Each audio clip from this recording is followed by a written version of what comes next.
नमस्कार विद्यार्थी मित्रांनो, आज आपण वर्ग 8वा विषय मराठी यामधील संतवाणी ही जी कविता आहे त्यातील दुसरा भाग आज आपण बघणार आहोत. प्रथम भागामध्ये आपण संत तुकाराम महाराज आणि त्यांचे जे अभंग आहेत त्याविषयी माहिती बघितली. या दुसऱ्या भागामध्ये आपण संत सावता माळी यांच्या अभंगातील जी महत्त्वपूर्ण माहिती त्यांनी आपल्यापर्यंत पोहोचवलेली आहे अभंगांच्या माध्यमातून, ती आज आपण समजून घेणार आहोत. तत्पूर्वी आपण संत सावता माळी यांच्याविषयी अत्यल्प अशी माहिती ही बघणार आहोत. संत सावता माळी यांना संत सावता महाराज असं सुद्धा म्हटलं जातं. हे संत ज्ञानेश्वराच्या प्रभावळीतील ज्येष्ठ संत होते. म्हणजे त्यांच्या काळातील आणि त्यांच्या प्रमाणेच अत्यंत उद्बोधक आणि समाज प्रबोधनपर अभंग रचणारे असे ते अभंगकार आणि संत कवी होते. यांचा जो काळ आहे इसवी सन 1250 ते 1295चा मानला जातो की या कालखंडामध्ये हे होऊन गेलेले आहेत. साव म्हणजे खरे तर शुद्ध चारित्र्य, सज्जनपणा. सावता हा भाववाचक शब्द होय. सभ्यता, सावपणा असा याचा अर्थ होतो. म्हणजे सावता या शब्दाचाच अर्थ काय होतो? चारित्र्य किंवा सज्जनपणा. आणि सावता हा एक भाववाचक शब्द होय. सभ्यता हा सावपणाचा अर्थ होतो. म्हणजे त्यांच्या नावामध्येच काय आहे? चारित्र्य आहे. त्यांच्या नावामध्ये सज्जनता आहे, सभ्यता आहे. सावता महाराज लहानपणापासूनच विठ्ठल भक्तीमध्ये रममाण झाले. फुले, फळे, भाज्या आदी पिके काढण्याचा त्यांचा पारंपरिक व्यवसाय होता. म्हणजे ते व्यवसायाने माळी होते आणि फळे, फुले, भाजीपाला इत्यादी पिकं ते आपल्या शेतामध्ये घ्यायचे आणि हा त्यांचा परंपरागत व्यवसाय होता. आमची माळीयाची जात, शेत लावू बागायत, असे ते एका अभंगात म्हणतात. म्हणजे आपल्या व्यवसायाबद्दल सुद्धा त्यांनी अभंगामध्ये सांगितलेलं आहे की आमची माळीयाची जात, शेत लावू बागायत, असं काही अभंगांमध्ये सुद्धा त्यांनी उल्लेख केलेला आहे. ऐहिक जीवनात कर्तव्य कर्म करीत असतानाच काया वाचा मने ईश्वर भक्ती करता येते, हा अधिकार सर्वांना आहे. ऐहिक जीवन म्हणजे काय? भौतिक जीवन. जे सांसारिक जीवन आपण जगतो त्या सांसारिक जीवनामध्येच कर्तव्य कर्म म्हणजे आपापले जे कार्य आहे, जे काही कर्तव्य आहे, जे काही कर्म आपण करतो ते कर्म करत असतानाच आपण काया म्हणजे शरीराने, वाचा म्हणजे आपल्या वाणीतून, बोलण्यातून आणि मनाने आपण ईश्वर भक्ती ही काय करता येते? आपल्याला करता येते. त्यासाठी संन्यस्त होण्याची, संन्यास घेऊन जंगलामध्ये जाऊन ईश्वराची भक्ती करण्याची काहीही गरज नाही. तर संसारामध्येच राहून भौतिक जीवन, ऐहिक जीवन जगत असतानाच आपण ईश्वर भक्ती करू शकतो, असा त्यांचा विचार होता. आणि हा अधिकार सर्वांना आहे.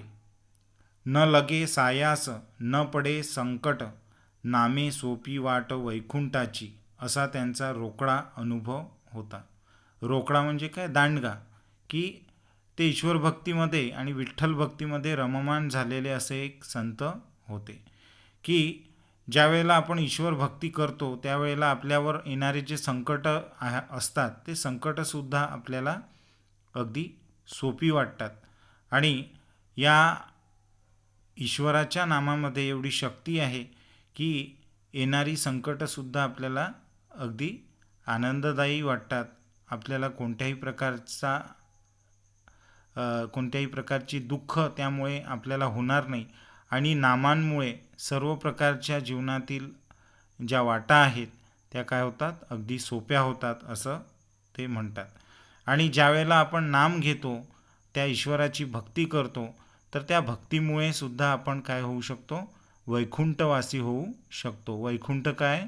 हा एक ईश्वराचा धाम मानला जातो, ज्या ठिकाणी स्वतः जे भगवंत आहेत किंवा जे ईश्वरांचे अवतार आहे ते त्या ठिकाणी निवास करतात असं आपल्या आध्यात्मिक जे शास्त्र आहे त्याप्रमाणे मानल्या जातं. तर या नामांच्या उच्चारातून आणि ईश्वराची नामाच्या साहाय्याने भक्ती करून आपण वैकुंठ निवासी होऊ शकतो असा त्यांना दृढ विश्वास होता. त्यांनी जनसामान्यांना आत्मोन्नतीचा मार्ग दाखवला की जनसामान्य लोक म्हणजे जे अगदी भौतिक जीवनामध्ये रममाण झालेले आहेत आणि या संसारातील सुखदुःखांनी जे वैफल्यग्रसित होतात असे जे सामान्य जन आहेत की ज्यांना ईश्वर आणि ईश्वर भक्ती काय आहे हे माहिती नाही, अशा सामान्य जनांना त्यांनी आत्मोन्नतीचा म्हणजे आपल्या आत्म्याची प्रगती कशी साधावी आणि या शरीराच्या मध्ये जो आत्मा बंदिस्त आहे त्या आत्म्याला एक योग्य वळण देऊन आपण भक्ती करून कशा पद्धतीने आपली आत्मोन्नती साधू शकतो असं त्यांनी अगदी सहज आणि सोप्या भाषेमध्ये त्यांनी सामान्य लोकांपर्यंत आपल्या अभंगातून हा संदेश पोचवलेला आपल्याला दिसतो. सावतामाळी यांना केवळ 45 वर्षाचे आयुष्य लाभले. धार्मिक प्रबोधनाचे व भक्तिप्रसाराचे कार्य त्यांनी निष्ठेने व्रत म्हणून अंगीकारले किंवा आचरिले की अगदी 45 वर्षाचं अल्प आयुष्य त्यांना लाभलं, परंतु या संपूर्ण आयुष्यामध्ये त्यांनी आपल्या हातात घेतलेलं धार्मिक प्रबोधनाचं जे कार्य होतं आणि भक्तिप्रसाराचं जे कार्य होतं ते त्यांनी आपल्या संपूर्ण जीवनामध्ये केलेलं आपल्याला दिसून येतं.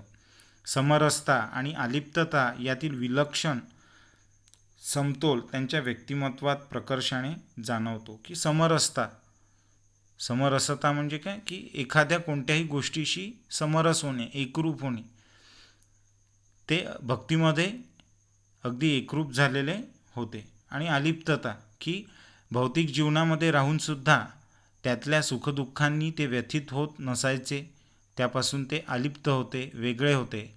एक सामान्य माणूस हा सदैव भौतिक जीवनातील सुखदुःखांनी काय होतो, व्यथित होतो, दुःखी होतो.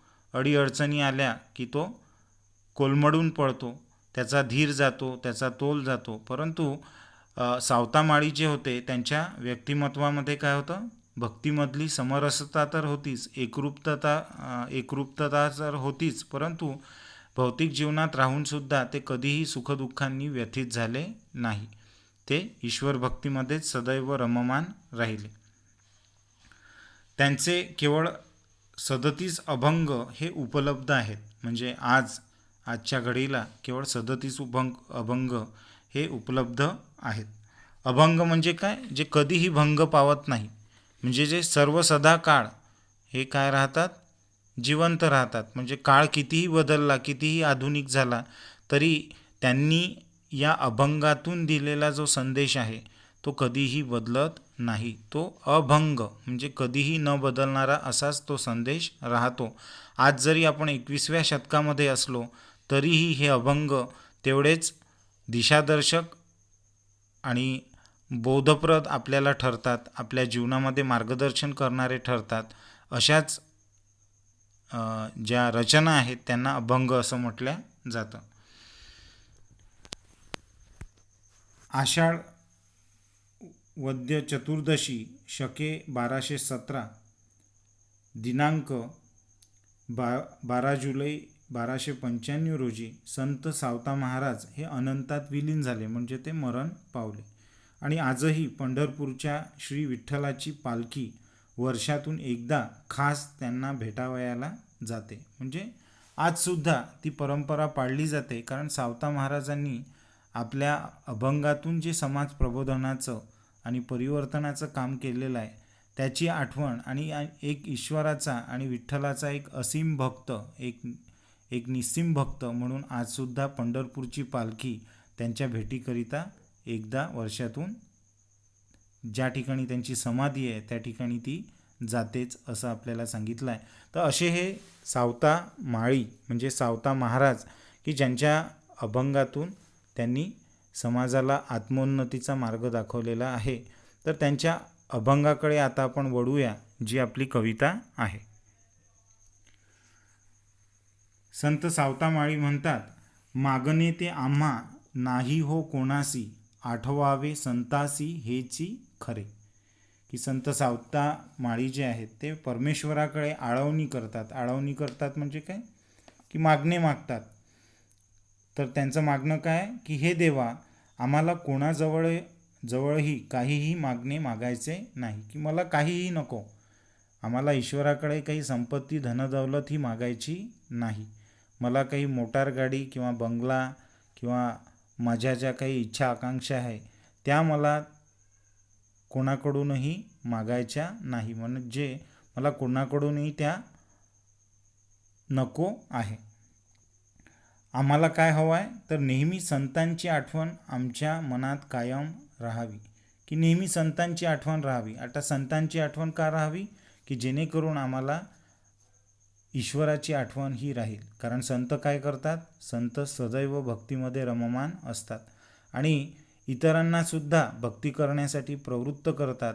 कारण चांगल्या संगतीतूनच काय होतं, चांगलं व्यक्तिमत्व तयार होतं आणि या चांगल्या व्यक्तिमत्वातूनच काय होतं, आपल्याला ईश्वर प्राप्ती ही होऊ शकते, आत्मोन्नती होऊ शकते. म्हणून संत सावता माळी हे परमेश्वराकडे सदैव एकच मागणी मागतात, की हे देवा, आम्हाला कोणत्याही प्रकारचं भौतिक सुख नको आहे, कोणत्याही प्रकारची धनसंपत्ती दागदागिने हे आम्हाला नको आहे. तर माझं एकच मागणं हे तुझ्याकडे आहे, की आम्हाला काय असावी, नेहमी संतांची आठवण कायम आमच्या मनामध्ये राहावी.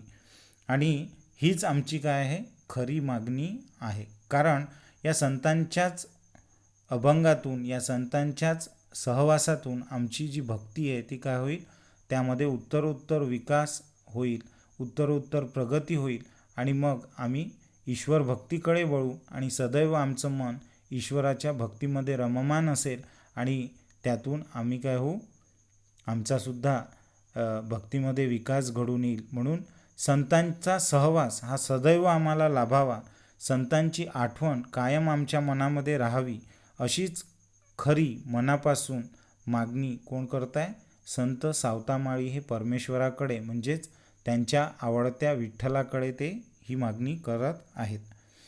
संतांचे सतत स्मरण असावे हीच आमची मनीषा आहे. मनीषा म्हणजे काय, इच्छा आहे, की त्यांची अगदी मनापासूनची इच्छा एकच आहे, की संतांचे सतत स्मरण आम्हाला असावे.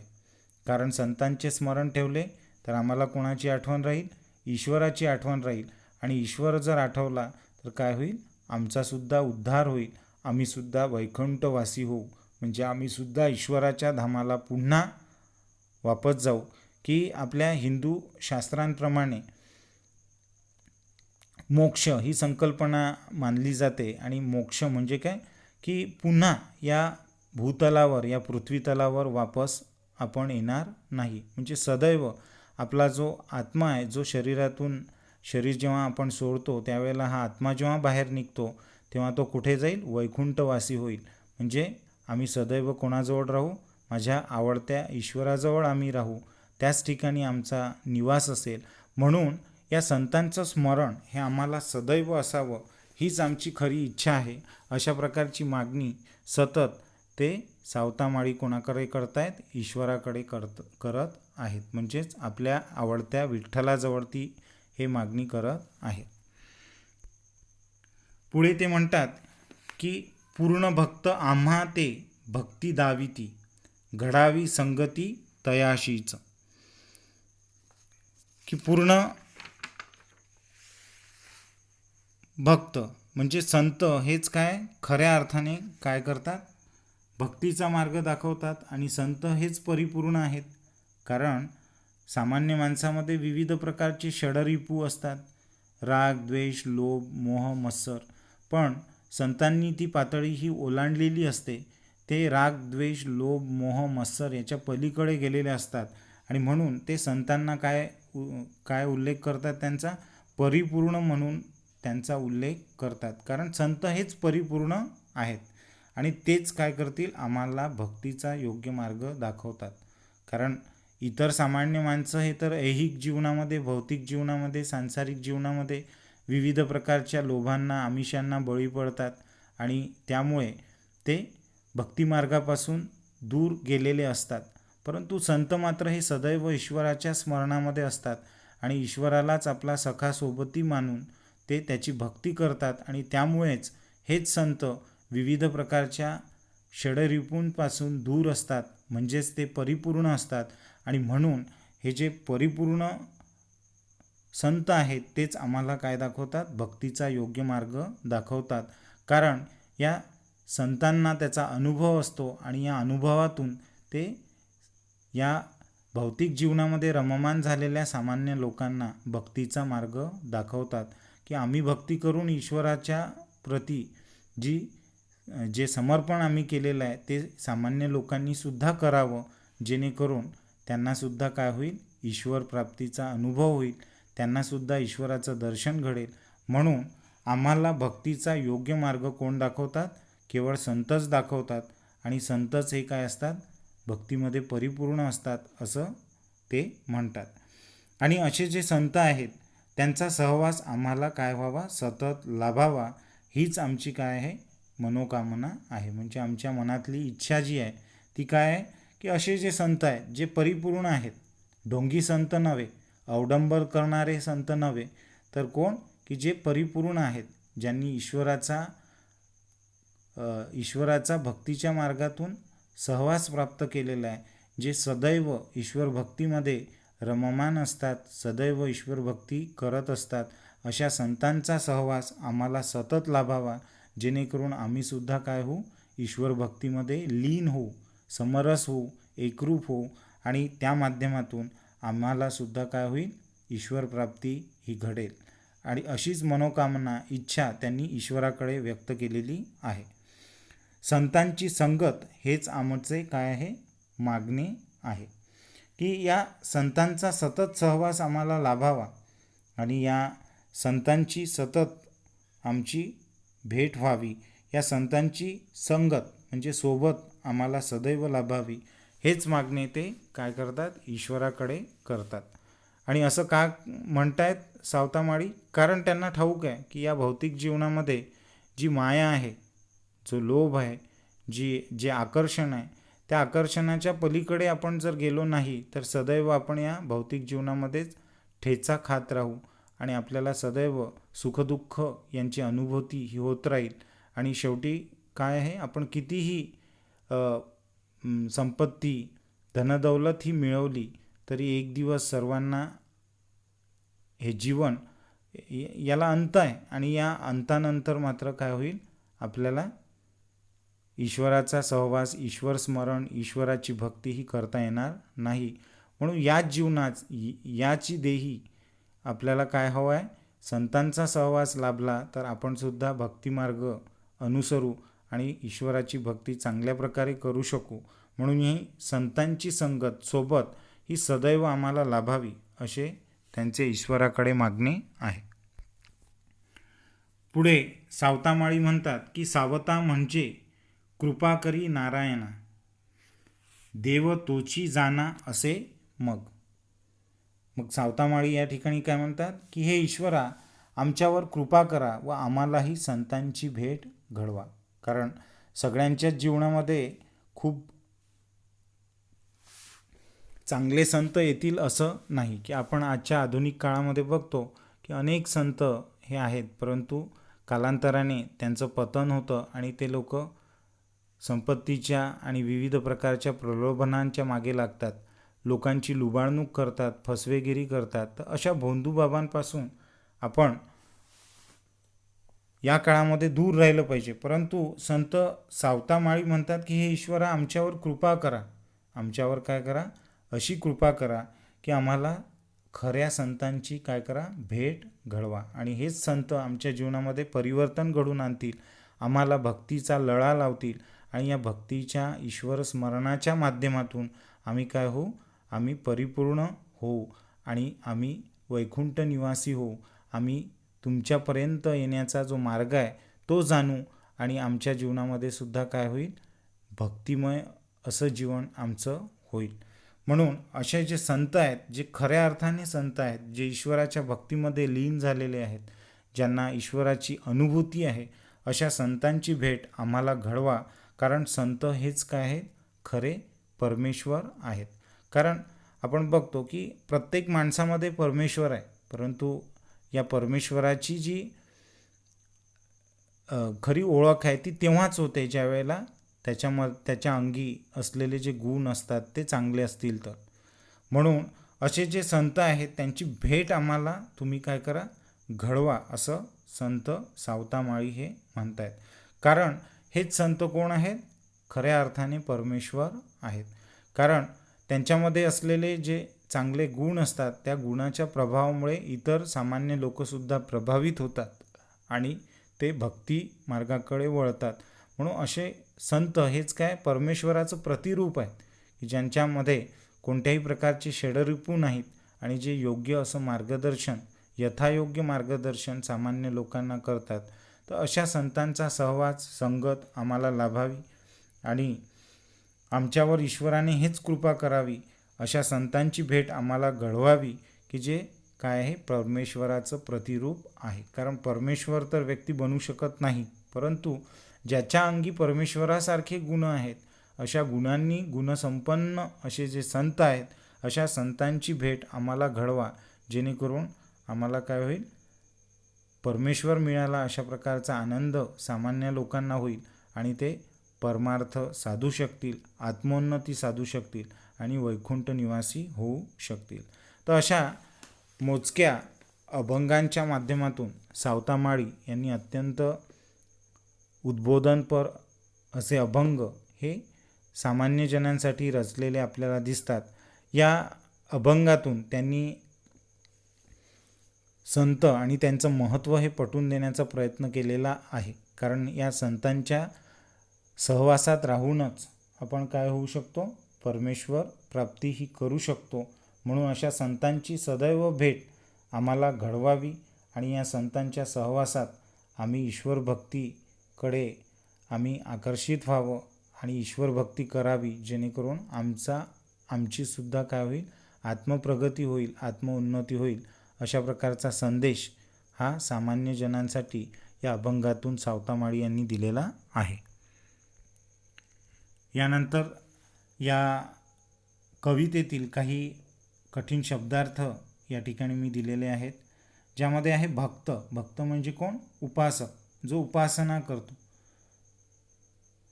भक्ती म्हणजे काय, उपासना, की आपण कोणत्याही ईश्वराची ज्या वेळेला भक्ती करतो तर तिला काय म्हणतात, त्या भक्तीला उपासना असं म्हणतात. दाविती म्हणजे काय, दाखवतात.